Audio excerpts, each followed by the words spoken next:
Okay,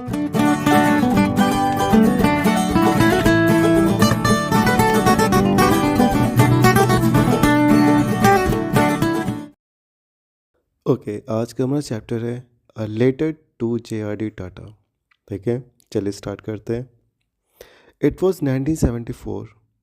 Bangalore was getting warm and gulmohars were blooming on the IISc campus where I was a postgraduate student।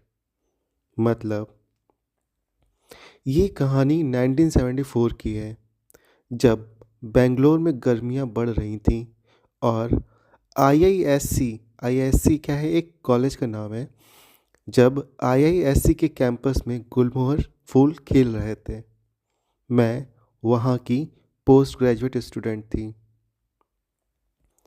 I was on my way to the hostel when I saw an advertisement.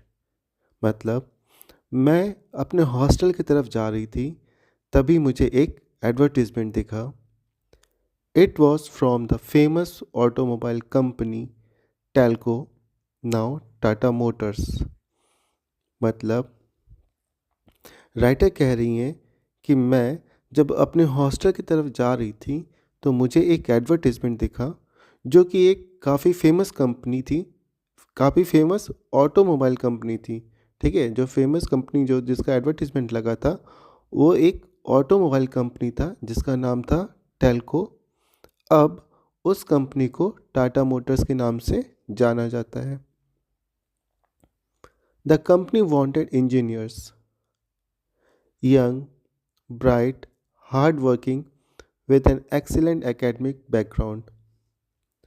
और वो जो advertisement लगा था उसमें company ने लिख रखा था कि उन्हें अपने कंपनी के लिए कुछ इंजीनियर्स की ज़रूरत है, और उस इंजीनियर्स में क्या क्या क्वालिटी होना चाहिए।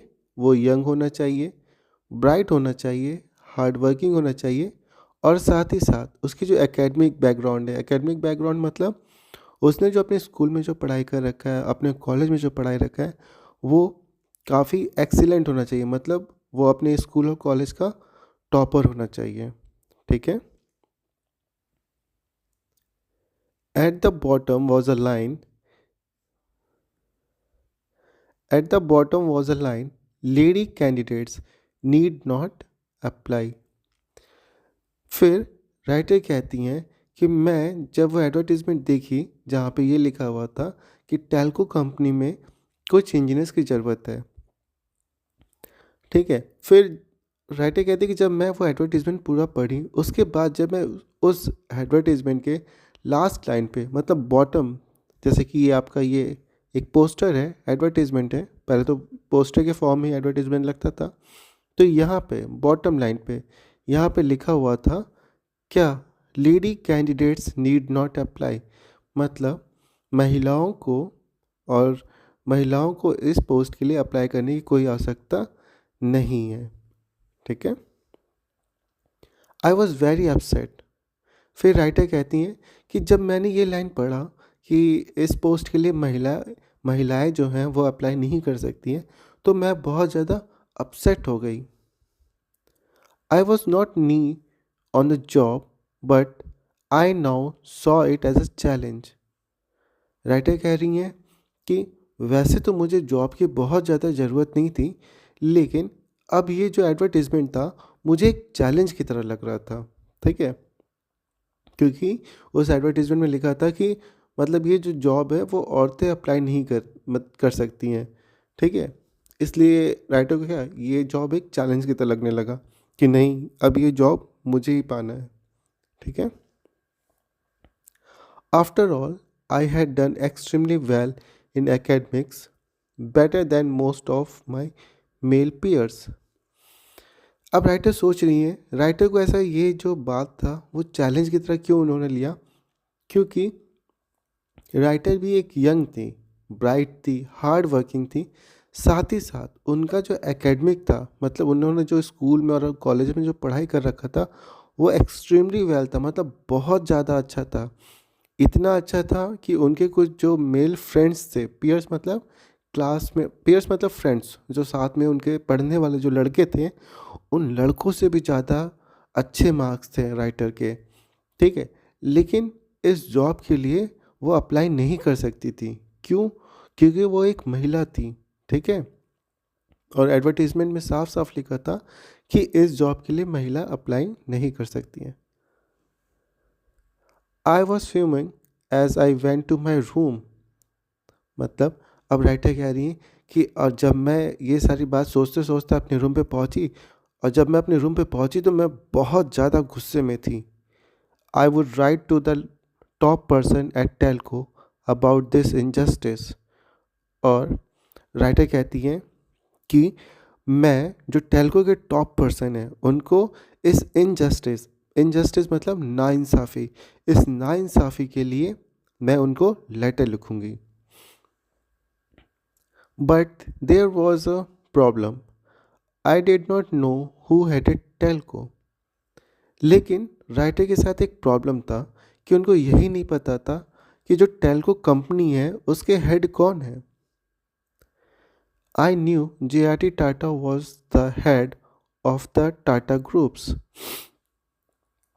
फिर राइटर कह रही है कि हाँ, मुझे ये तो नहीं पता कि टेल्को के हेड कौन है, लेकिन हाँ मुझे इतना पता है कि जो टाटा ग्रुप है उनके जो हेड है वो कौन है, वो है J.R.D. Tata. I had seen his picture in newspapers. मैंने उनकी फ़ोटो को न्यूज़पेपर में देख रखा है।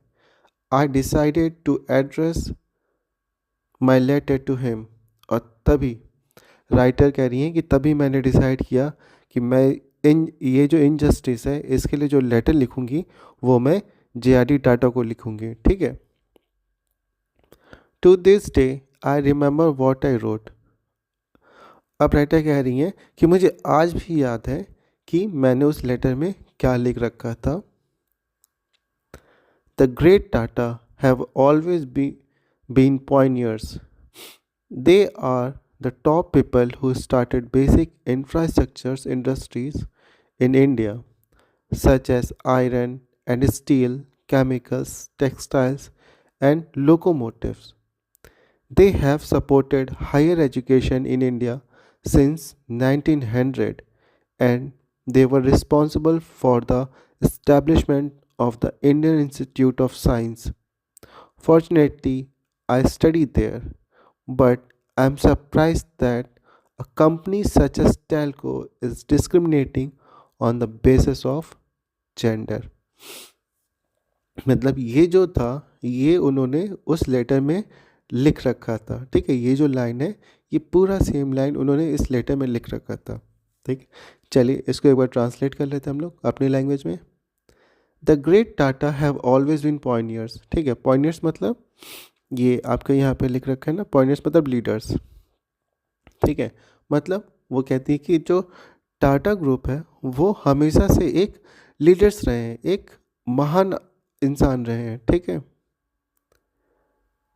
They are the people who started basic infrastructures industries in India. मतलब कि टाटा के ग्रुप के ही लोगों ने जो इंडिया में जो इंडस्ट्रीज़ बनना स्टार्ट हुआ था उन्होंने ही किया था, ठीक है। पहले जो छोटी छोटी इंडस्ट्रीज़ बनी थी इंडिया में, बनना स्टार्ट हुआ था, वो टाटा ग्रुप्स ने वालों ने ही बनवाना स्टार्ट किया था, जिससे कि जो लोग थे उनको थोड़ा जॉब मिला, ठीक है। Such as iron and steel, chemicals, textiles and locomotive. और उन्होंने बहुत सारी कंपनियां खुलाई जिसमें कि कुछ कंपनियां आयरन की थी, स्टील की थी, केमिकल्स की थी, टेक्सटाइल्स और लोकोमोटिव की भी कंपनियां उन्होंने इंडस्ट्रीज़ खुलवाई, ठीक है। They have supported higher education in India since 1900। और टाटा ग्रुप से ही हैं वो महान लोग जो इंडिया में हायर एजुकेशन को उन्होंने सपोर्ट किया है 1900 से, सिंस 1900 से। मतलब 1900 से जो टाटा ग्रुप्स हैं उन्होंने इंडिया में किसी न किसी थ्रू कभी उन्होंने स्कूल खुलवा दिया तो कभी कॉलेज खुलवा दिया हायर एजुकेशन के लिए। इंडियंस जो थे, इंडियन जो बच्चे थे जो उस वक्त पढ़ते थे, उनके हायर एजुकेशन के लिए टाटा ग्रुप्स ने इंडिया में बहुत सारे स्कूल्स और कॉलेज का भी निर्माण किया, बहुत सारे स्कूल्स और कॉलेज को भी बनवाया, ठीक है। And they were responsible for the establishment of the Indian institute of science. और इंडिया में जो इंडियन इंस्टीट्यूट ऑफ साइंस जो कॉलेज है, जो कि बहुत ही अच्छा कॉलेज है, ठीक है, टेक्निकल कॉलेज है, बहुत ही अच्छा कॉलेज है, IISc, इसको भी टाटा ग्रुप्स वालों ने ही बनवाया था, ठीक है। फॉर्चुनेटली आई स्टडी देयर, और मैं वहीं से पढ़ी हूँ। But I am surprised that a company such as Telco sorry but I'm surprised that a company such as Telco is discriminating। लेकिन मैं सरप्राइज्ड हूँ कि इतने बड़े इंसान, मतलब इतने महान इंसान जिनका टाटा ग्रुप्स है, जिन्होंने इंडिया में इतने अच्छे अच्छे काम किए, उन्हीं की कंपनी जो टेल्को है वो क्या कर रही है, डिस्क्रिमिनेट कर रही है, वो भेदभाव कर रही है। औरत और आदमी में वो क्या कर रहे हैं, भेदभाव कर रहे हैं on the basis of gender, ठीक है। जेंडर के बेसिस पे वो लोग क्या कर रहे हैं, आदमी औरत, जेंडर मतलब सेक्स, मेल और फीमेल, ठीक है, उसके बेसिस पे जो टेल्को कंपनी है वो डिस्क्रिमिनेट कर रही है, जो कि बहुत ही क्या थी, शॉकिंग न्यूज़, शॉकिंग मतलब बात था, चौंकाने वाली बात थी कि भाई इतने महान लोग हैं जो इंडिया में अच्छे एजुकेशन के लिए स्कूल्स और कॉलेज का इस्टेब्लिशमेंट किए हैं, जिन्होंने इंडिया में इंडस्ट्रीज़ खोली, जिन्होंने इंडिया में इतना बड़ा कॉलेज जो है technical college, Indian institute of science, उसका इस्टेब्लिशमेंट किया, वैसे लोगों की कंपनी मतलब जेंडर बेसिस पे वो लोग डिस्क्रिमिनेट कर रहे हैं, ठीक है। ये चीज़ उनको बहुत ही शॉकिंग लगा। तो जो राइटर है ये सारी बातें उस लेटर में लिख के JRD टाटा को वो पोस्ट कर देती हैं, ठीक है। I posted the card and forget about it. Writer कह रही है कि मैंने ये सारी बात उस कार्ड, पोस्ट कार्ड पे लिख के और भूल गई कि मैंने कोई लेटर भी किसी को लिखा था, ठीक है। Within days, I received a telegram asking me to appear for an interview at Telco Pune factory. Within days मतलब कुछ ही दिनों में मुझे एक टेलीग्राम मिला जिसमें ये लिखा था कि मुझे टेल्को की जो पुणे में जो फैक्ट्री है, ठीक है, टेल्को कंपनी की जो पुणे में फैक्ट्री है, वहाँ पे मुझे इंटरव्यू के लिए बुलाया गया, ठीक। आई वॉज टेकन बैक, और मैं वहाँ चली गई। There were 6 people on the panel and I realized then that this was serious business। मतलब राइटर कह रही है कि मतलब पुणे जाने से पहले मुझे सब कुछ ऐसा नॉर्मल सा लग रहा था कि ठीक है, हाँ मैंने लेटर लिखा था तो उनको बुरा लगा, ठीक है, उन्होंने मुझे बुला लिया, वहाँ जाएंगे इंटरव्यू देंगे, एक आदमी बैठा होगा जो मेरा इंटरव्यू लेगा, मैं भी इंटरव्यू दे के चली आऊँगी। तो राइटर को ये सारी बातें भी लग रही थी।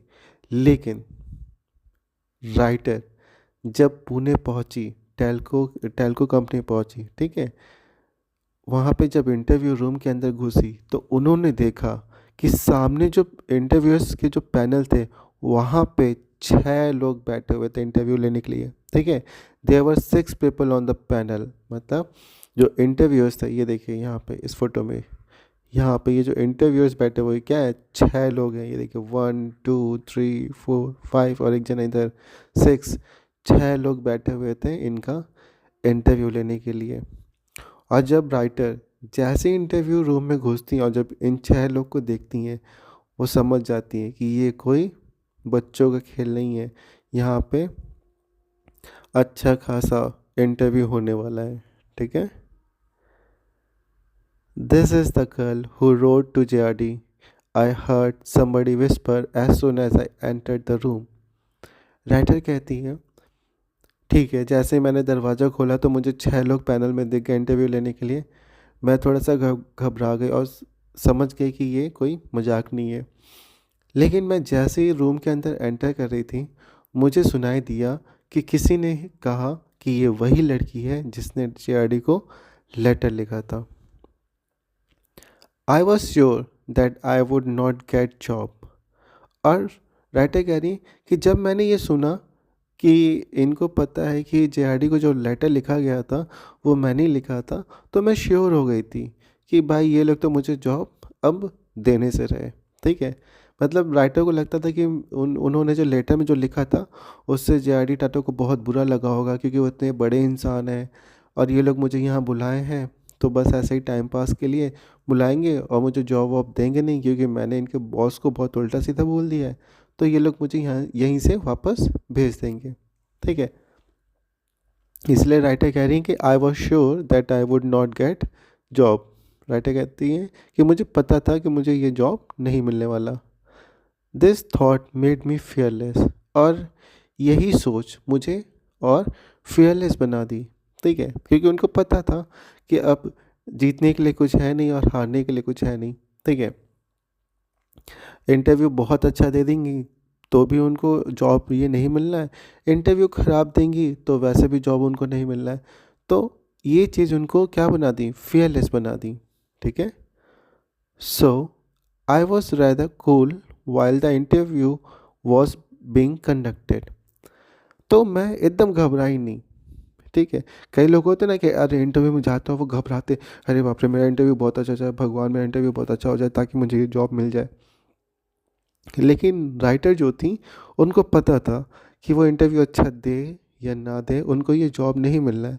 तो ये जब इंटरव्यू होना स्टार्ट हो तो बहुत ही आराम से कूल माइंड से बैठी थी।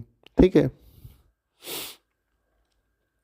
Then an elderly gentleman spoke to me in a kind voice, eliminating need for gloss। Writer कह रही हैं वहाँ पे जब इंटरव्यू होने लगा तभी उनमें से एक जना ने मुझसे बहुत ही जेंटल वॉइस में मुझसे कहा, do you know why we said lady candidates need not apply.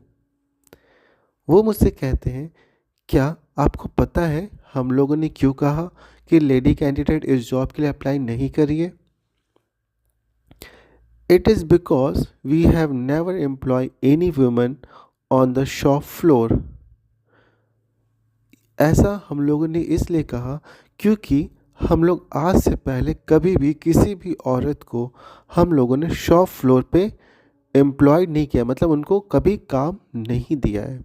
ठीक है, शॉप फ्लोर का मतलब क्या होता है, शॉप फ्लोर का मतलब होता है the area in a factory where goods are made, मतलब फैक्ट्री का वो एरिया जहाँ पे वो जो सामान है वो बनते हैं। ठीक है, तो जहाँ सामान बनेंगे वहाँ पे क्या होगा, हैवी मशीन्स होंगे।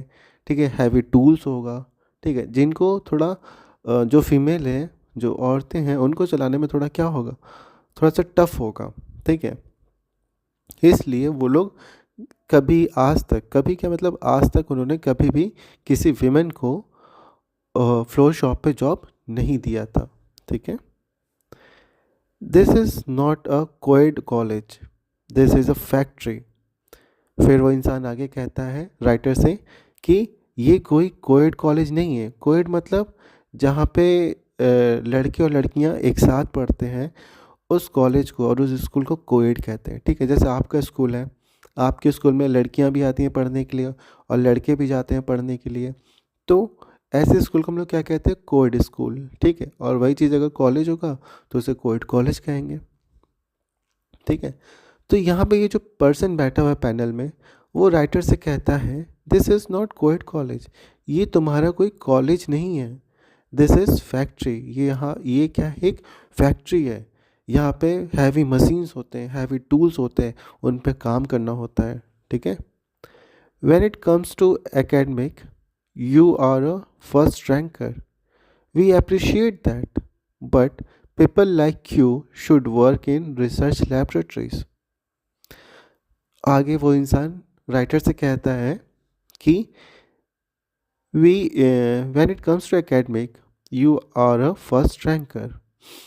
हाँ, फिर वो आदमी राइटर से कह रहा है कि अच्छा, लेकिन हम लोग अगर आपके रिज़ल्ट की बात करें तो आपने बहुत अच्छा, आपका जो एकेडमिक है वो बहुत ही अच्छा है, आप फर्स्ट रैंकर रही हैं। ठीक है, वी अप्रिशिएट दैट, और हम इस चीज़ को अप्रिशिएट करते हैं। ठीक है, बट पीपल लाइक यू, लेकिन आप जैसे लोग should work in research laboratories, मतलब लेकिन आप जैसे लोगों को तो रिसर्च लैबोरेटरीज में काम करना चाहिए। ठीक है, आप लोग में इतना नॉलेज है, इतने आप लोग कैपेबल हैं, आप लोग ने थ्योरीज इतनी पढ़ रखी है कि आप लोग रिसर्च करिए, वो आपके लिए ज़्यादा अच्छा होगा। तो ये सारा बात और ये मतलब एक तरीके से कह सकते हैं कि ये जो रीज़न है क्यों विमेन अप्लाई नहीं कर सकती जॉब को, इस चीज़ का रीज़न, ठीक है, उन्होंने राइटर को बता दिया। ठीक है, चलिए आगे क्या कह रहा है। I was a young girl from small town Hubli. अब वो जो पर्सन है उनकी बात सुनकर राइटर क्या है थोड़ी देर के लिए शांत बैठ गई। अब उनके दिमाग में कुछ बातें चल रही हैं। क्या बातें चली उनके दिमाग में, वो ये सोच रही हैं, I was a young girl from a small town Hubli. उनका कहना है कि मैं एक छोटे से शहर हुबली की रहने वाली हूँ। My world had been a limited place. मेरी दुनिया बहुत ही लिमिटेड रही है। ठीक है, लिमिटेड मतलब कि जैसे ज़्यादा घूमना फिरना नहीं, दोस्तों से ज़्यादा मिलना नहीं, ज़्यादा पार्टी करना नहीं। ठीक है, आसपास में अपने जो नेबरहुड में जो फ्रेंड्स हैं उनसे मिल लिया तो मिल लिया। ठीक है, तो इनका जो प्लेस है, इनकी जो लिमिटेड प्लेस है, ठीक है, काफ़ी दायरा है, उसके बाहर ये ज़्यादा घूम फिर नहीं सकती। ठीक है, I did not know the way of large corporate houses and their difficulties। ठीक है, फिर वो सोचती हैं कि मुझे ये भी नहीं पता कि जो बड़े बड़े जो कॉर्पोरेट हाउसेस हैं उनके डिफ़िकल्टीज़ क्या होते हैं। ठीक है, मतलब उनमें क्या, अगर उनमें काम करें तो किस टाइप की परेशानियाँ आएंगी, क्या होगा, कैसे काम करते होंगे, मुझे तो ये भी नहीं पता। ठीक है, मतलब ये सारी बातें जो राइटर हैं उनके दिमाग में चल रहा था। ठीक है, so I answered, but you must start somewhere, otherwise no woman will ever be able to work in your factories. अभी इनके दिमाग में ये सारी बातें चल रही थी, अचानक से वो बोल पड़ती हैं। ठीक है, उस इंसान से बोल पड़ती हैं, जो इंसान अभी पीछे ये सारी जो बातें हैं ना, ये सारी बातें जो हैं, ठीक है, जो इंसान इनसे बोल रहा था उनकी ये बातें सुन रही हैं और साथ ही साथ उनके दिमाग में ये सारी बातें चल रही हैं। ठीक है, लेकिन तभी जब वो इंसान चुप होता है तो ये अचानक से बोल पड़ती हैं उस इंसान से, क्या, ये कि but you must start somewhere. लेकिन आपको, मतलब कहना क्या है कि वो कहती हैं लेकिन आपको इस चीज़ की शुरुआत कहीं ना कहीं तो करनी होगी, अदरवाइज, नहीं तो no woman will ever be able to work in your factory. ठीक है, नहीं तो कोई भी औरत कभी भी आपके फैक्ट्री में काम नहीं कर पाएंगी। ठीक है, समझ में आया। मतलब वो अचानक से बोलती हैं but you must start somewhere. ठीक है, मतलब लेकिन आपको इसकी शुरुआत कहीं ना कहीं से तो करनी होगी। अगर आप ऐसा नहीं करते हैं तो कोई भी औरत कभी भी आपके फैक्ट्रीज में काम नहीं कर पाएगी। ठीक है,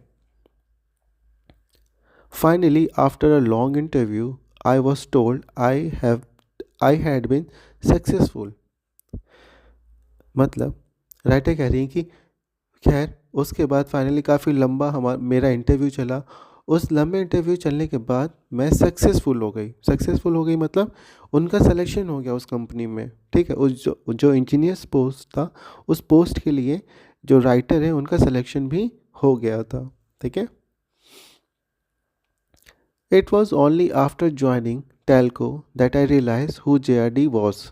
ठीक है, राइटर कह रही है it was only after joining Telco. ठीक है, मतलब कि अब वो टेल्को ज्वाइन कर लिए उसके बाद ही उनको पता चला एक्चुअल में कि JRD टाटा है कौन। ठीक है, the uncrowned king of the Indian industry, India के अनक्राउंड किंग कहने का मतलब क्या है कि ये बहुत ज़्यादा अपने आप को शो ऑफ नहीं करते थे। ठीक है, जैसे कई लोग होते हैं कि अगर अपने एरिया में डेवलपमेंट करा दिए तो अपने आप को राजा कहलाने लगते हैं। ठीक है, और सबको प्रजा की नज़र से देखते हैं और वो एकदम राजा बन के चलते कि अरे हमने ये बनवाया, हमने वो बनवाया, हमने ये किया, हमने वो किया। ठीक है, ऐसे करके बोलते हैं। लेकिन ये जो JRD टाटा है, इन्होंने मतलब इनके जो ग्रुप्स में थे, इनकी जो फैमिली थी, इन्होंने इंडिया में इतने सारे फैक्ट्रीज बनवाए हैं, इतने सारे स्कूल्स कॉलेजेस बनवाए हैं, लेकिन कभी भी ये लोग अपने आप को राजा की तरह ट्रीट नहीं करते थे। ये बहुत ही नॉर्मल रहते थे, डाउन टू अर्थ में। ठीक है, इसीलिए इनको अनक्राउंड किंग कहा जा रहा है, ठीक है, the uncrowned king of the Indian industry. Much later mister Mugolkar, नहीं sorry Mulgaokar, much later Mr. Mugolkar, the chairman, introduced me to JRD। काफ़ी देर बाद मेरे जो चेयरमैन थे, राइटर कह रहे हैं कि मेरे जो चेयरमैन थे मुलगोकर, ठीक है, जो भी होगा इसे आप देख लीजिएगा भाई, मुलगोकर, ठीक है। राइटर कह रहे हैं कि काफ़ी देर बाद मेरे जो चेयरमैन थे उन्होंने मुझको JRD टाटा से इंट्रोड्यूस करवाया, ठीक है। जे this young woman is an engineer and that too a post graduate। वो कहते हैं, मतलब राइटर कह रही हैं कि मेरे चेयरमैन JRD टाटा से कह रहे हैं कि ये यंग वुमन हमारे कंपनी में इंजीनियर है और इसने पोस्ट ग्रेजुएशन भी कर रखा है। She is the first woman to work on the Telco shop floor. ये पहली ऐसी वुमेन है जो हमारी कंपनी टेल्को के शॉप फ्लोर पे काम कर रही है। JRD look at me.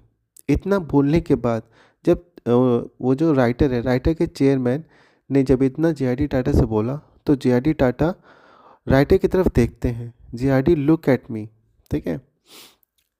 I prayed he would not ask me any question about my interview और दैट पोस्ट कार्ड। जब JRD टाटा मेरी तरफ देखते हैं, मतलब राइटर कह रही है कि जब JRD टाटा मेरी तरफ देखते हैं तो मैं भगवान से बस इतना मना रही थी कि JRD टाटा मुझसे कुछ भी मेरे इंटरव्यू के बारे में और वो जो पोस्ट कार्ड मैंने लिखा था इनको उसके बारे में वो मुझसे ना पूछे। Thankfully he didn't. और भगवान का लाख लाख शुक्र है कि उन्होंने मुझसे कुछ नहीं पूछा। Instead he remarked, it is nice that girls are getting into engineering in our country। ठीक है, वो राइटर कहती हैं कि भगवान का लाख लाख शुक्र है उन्होंने मुझसे उस इंटरव्यू और उस पोस्ट कार्ड के बारे में कुछ नहीं पूछा, बल्कि उन्होंने कहा कि it is nice that girls are getting into engineering in our country. मतलब कि ये अच्छी बात है कि हमारे देश की जो लड़कियां हैं वो भी अब इंजीनियरिंग में आ रही हैं, ठीक है, वो लोग भी अब इंजीनियरिंग की पढ़ाई कर रही हैं, ठीक। By the way what is your name. और फिर JRD टाटा राइटर से उनका नाम पूछ रहे हैं। When I join Telco I was Sudha Kulkarni sir, I replied, now I am Sudha Murthy. तो राइटर अब अपने आप को इंट्रोड्यूस कर रही हैं वो खुद। वो कहती हैं कि सर, जब मैं ये टेल्को कंपनी ज्वाइन की थी उस वक्त मैं सुधा कुलकर्णी थी, मेरा नाम सुधा कुलकर्णी था, लेकिन अब मेरा नाम सुधा मूर्ति है, ठीक है। इसका मतलब जब टेल्को कंपनी इन्होंने ज्वाइन किया था तब ये अनमैरिड थी, तब इनका नाम सुधा कुलकर्णी था। अब ये मैरिड है, इनकी शादी हो चुकी है, इसलिए इनका नाम सुधा मूर्ति हो गया है, ठीक है।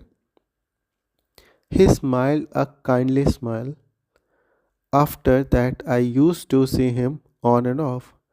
मेरा इतने कहने के बाद राइटर कहते हैं जब मैंने अपने आप को इंट्रोड्यूस किया, मैंने अपना नाम बताया तो मेरी तब बहुत ही प्यार से मुस्कुराते हैं, बहुत ही काइंड स्माइल देते हैं, ठीक है।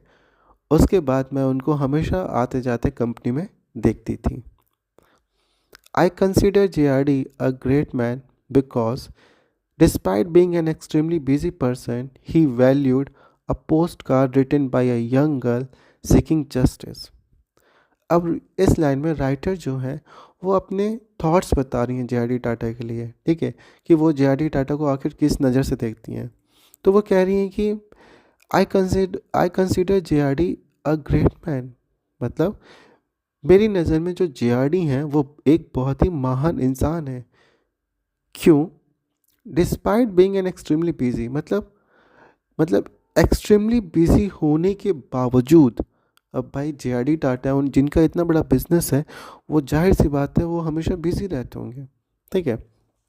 तो राइटर कहती हैं कि मेरी नज़र में तो JRD एक महान इंसान है, क्योंकि मतलब इतना ज़्यादा बिज़ी रहने के बावजूद, मतलब इतना बड़ा आदमी जो इतना ज़्यादा बिज़ी रहता है, बिज़ी रहने के बावजूद भी उन्होंने he valued a post card written by a young girl seeking justice. मतलब उन्होंने उस पोस्ट कार्ड की वैल्यू किया जिसे एक यंग गर्ल ने लिखा था इंसाफ के लिए, ठीक है, जस्टिस के लिए, ठीक है। मतलब जे.आर.डी. टाटा इतने महान इंसान थे कि जब वो यंग गर्ल थी, जो यंग गर्ल थी, वो क्या अननोन गर्ल थी। अब तो मतलब जे.आर.डी. टाटा अब जानते हैं ना सुधा कुलकर्णी को, सुधा मूर्ति को, लेकिन उससे पहले तो वो जानते नहीं थे। लेकिन फिर भी जे.आर.डी. टाटा इतने हम्बल इंसान थे कि जब उनको वो पोस्ट कार्ड मिला सुधा मूर्ति का, तो उन्होंने उस पोस्ट कार्ड को पढ़ा, और उस पोस्ट कार्ड को पढ़ने के बाद सुधा मूर्ति को उन्होंने क्या किया, इंटरव्यू में बैठने का चांस दिया था, ठीक है। तभी तो सुधा मूर्ति को वो लेटर गया था टेल्को कंपनी की तरफ से इंटरव्यू में आने का, ठीक है। इसीलिए जो राइटर है वो कह रही हैं, सुधा मूर्ति कह रही हैं कि जे.आर.डी. टाटा मेरे लिए तो एक महान आदमी है, ठीक है। He must have received a thousand. He must received thousands of letters every day. He could have thrown mine away, but he didn't do that. आगे राइटर कह रही हैं कि उनको दिन भर में हजारों लेटर आते होंगे, ठीक है। वो चाहते तो मेरा जो लेटर था उसे फेंक देते हैं, लेकिन ऐसा उन्होंने नहीं किया। He respected the ambitions of the unknown girl, who had neither influence nor money, and gave her an opportunity in his company, ठीक है। He respected the ambition of that unknown girl, मतलब उन्होंने जब वो पोस्ट कार्ड पढ़ा तो उस post card में वो जो यंग गर्ल थी, ठीक है, जो अननोन गर्ल थी, जो यंग गर्ल थी, उसका एम्बिशन उनको दिख रहा था कि वो कितनी एम्बिशियस है अपनी चीज़ों को लेके, कितना ज़्यादा मतलब उसके अंदर चीज़ों को करने की इच्छा है, ठीक है। ये चीज़ उस लेटर से जे.आर.डी. टाटा को फील हो रहा था। Who had neither influence nor money, ठीक है। और वो लड़की जिसके पास ना ही पैसे थे, ना ही इन्फ्लुएंस। इन्फ्लुएंस मतलब क्या होता है, इन्फ्लुएंस मतलब यहाँ पे आपका दे रखा है सपोर्ट और गाइडेंस, ठीक है, फ्रॉम अ पावरफुल पर्सन। मतलब जिसके पास ना कोई सपोर्ट है, ना कोई गाइडेंस है, ना पैसे हैं, ठीक है। मतलब कि पहले क्या था, जिसके पास पैसे हैं या फिर नेता प्रेता लोग से पहचान है तो उनके क्या हो जाते थे चीज़ें, मतलब आराम से हो जाता था, कहीं जॉब लग गया तो कहीं कुछ लग गया। लेकिन यहाँ पे सुधा मूर्ति कह रही है मेरे पास तो ना कोई इन्फ्लुएंस था, ना कोई पैसे थे, मोटे पैसे रकम देने के लिए, लेकिन मेरे पास क्या था, सिर्फ एम्बिशन था, ठीक है। मेरे पास नॉलेज था, मेरे पास चीज़ों को करने का जोश था, ठीक है। तो जे.आर.डी. टाटा ने उसी एम्बिशन को देख के मुझे क्या दिया, चांस दिया अपनी कंपनी में काम करने का, ठीक है। And gave her an opportunity in his company. He did not merely give her a job, he changed her life and mindset forever. उन्होंने ना merely मतलब केवल, ठीक है, he did not merely give her a job, उन्होंने ना केवल उस लड़की को जॉब दिया, साथ ही साथ उसकी जो लाइफ है उसको भी बदल के रख दिया, और उसके माइंडसेट को भी बदल दिया फॉर एवर, और हमेशा के लिए उनके माइंडसेट को भी बदल दिया, ठीक है। माइंडसेट को कैसे बदला, क्योंकि सुधा मूर्ति जब अपने हॉस्टल जा रही थी, उनको जो एडवर्टीजमेंट दिखा था जहाँ पे लिखा था lady candidates need not apply, ठीक है, मतलब महिलाएं इस जॉब के लिए अप्लाई नहीं कर सकती हैं। तो उनको लगा कि ये लोग जो जे.आर.डी. टाटा हैं, ये लोग भले ही महान इंसान हैं, इंडिया में इतने बड़े बड़े कॉलेजेस इंडस्ट्रीज़ खोले हैं, लेकिन इनकी सोच बहुत छोटी है। ये लोग लड़की लड़के में भेदभाव करते हैं, ठीक है। सुधा मूर्ति को ऐसा लगा था, ठीक है। लेकिन जब सुधा मूर्ति को टेल्को कंपनी में इंटरव्यू में बैठने का चांस मिला, और जब वो कंपनी का इंटरव्यू क्लियर करके कंपनी को ज्वाइन की, और वो जे.आर.डी. टाटा से इन पर्सन मिली, ठीक है, तो उनसे मिलने के बाद इनकी जो सोच थी जे.आर.डी. टाटा को लेकर, टाटा ग्रुप्स को लेकर, वो क्या हुआ, हमेशा के लिए बदल गया, ठीक है। क्योंकि वो क्या सोचती थी, जो वो सोच रही थी इनके बारे में, वो क्या था, पूरी तरीके से गलत था, ठीक है, इसीलिए यहाँ पे ये लिखा हुआ है कि he did not merely give her a job, उन्होंने सिर्फ उस लड़की को जॉब नहीं दिया बल्कि उसकी पूरी ज़िंदगी बदल दी, और साथ ही साथ उसके जो सोच है, माइंडसेट जो था उसको भी हमेशा के लिए उन्होंने बदल दिया। ठीक है, I always looked up to JRD, मैं हमेशा JRD टाटा को देखती थी। I saw him as a role model for his simplicity, his generosity, his kindness, and the care he took of his employees. वो मैं उनको एक एज अ रोल मॉडल की तरह देखती हूँ। रोल मॉडल मतलब कि जिनके चीज़ों को आप फॉलो करते हैं ना, जैसे कि कई लोग होते हैं जो अमिताभ बच्चन के फ़ैन होते हैं, तो वो क्या होते हैं, अमिताभ बच्चन की तरह हेयर कट रखते हैं, अमिताभ बच्चन की तरह कपड़े पहनते हैं, अमिताभ बच्चन की तरह वो फ्रेंच दाढ़ी रखेंगे और फिर भारी सी आवाज़ में बात करेंगे। ठीक है, तो इसी तरह ये भी क्या करती थी, जो सुधा मूर्ति थी, ये JRD टाटा को एज अ रोल मॉडल की तरह देखती थी। ठीक है, अब रोल मॉडल की तरह मतलब ये नहीं कि वो उनकी तरह बाल कटवा के उनकी तरह कपड़े पहनती थी, नहीं। ठीक है, वो लोग वो जो फिल्मी सितारों वाले वाला रोल मॉडल नहीं, वो तो मैंने बस एग्जांपल दिया है। यहाँ पे बस रोल मॉडल का मतलब कि उनकी जो अच्छाइयाँ हैं, ठीक है, उनकी जो जेनरॉसिटी थी, उनकी जो काइंडनेस था, ठीक है, और वो किस तरीके से अपने हर एम्प्लॉय का ध्यान रखते थे, ये सारी चीज़ें उन्होंने क्या किया, JRD टाटा से सीखा। ठीक है, उनको देख देख के उनकी चीज़ों को वो सीखा। Those blue eyes always remind me of the sky. They had the same vastness and magnificence.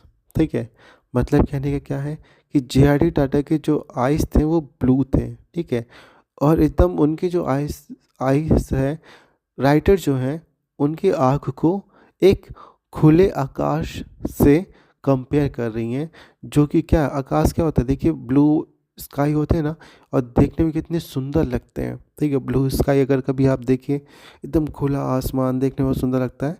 तो उसी तरह राइटर क्या है, मतलब सुधा मूर्ति ही जो है, वो JRD टाटा के जो आइस हैं उनके बारे में कह रही हैं कि those blues ice always remind me of the sky, वो नीली आँखें मुझे हमेशा स्काई का याद दिलाता है। दे हैड सेम वास्टनेस, जैसे कि उनकी आंखें भी क्या है, एकदम बहुत ही क्रिस्टल क्लियर साफ। ठीक है, और बहुत ही चमकदार आंखें थी। ठीक, तो ये था चैप्टर आपका a letter to JRD Tata, and I am sure आपको समझ में आया होगा। फिर भी कोई पॉइंट नहीं कहीं समझ में आया तो आप मुझे कमेंट बॉक्स में कमेंट करके पूछ सकते हैं, मैं उस चीज़ का आपको रिप्लाई कर दूंगा। ठीक है, तब तक के लिए keep smiling, keep studying, see you guys soon.